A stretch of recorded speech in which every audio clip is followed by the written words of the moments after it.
एक ऐसा खतरनाक भूतिया बंगला जिसमें जिसने भी रहने की कोशिश करी उसकी खतरनाक और रहस्यमय तरीके से मौत हो गई।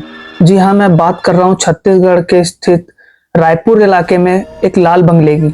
सन 1994 में यहाँ पर एक डॉक्टर और एक उसकी बेटी रहा करती थी।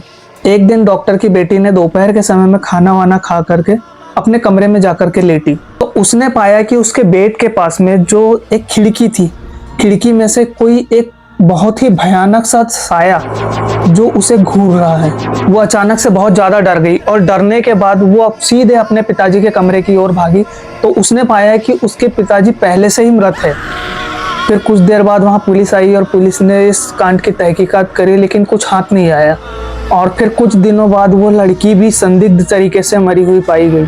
फिर क्या था, फिर कुछ सालों बाद वहां पर एक और फैमिली आई, जो मुश्किल से 10 या 12 दिन ही बीते होंगे कि पूरा परिवार इसी तरह संदिग्ध रूप से मारा गया।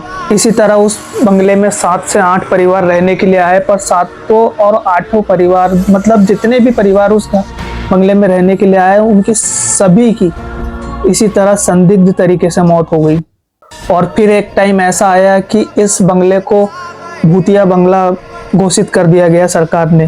क्या आपके अंदर वो हिम्मत है कि आप इस बंगले के अंदर एक रात भी गुजार सकते हो? अगर है तो कमेंट बॉक्स में बताएं।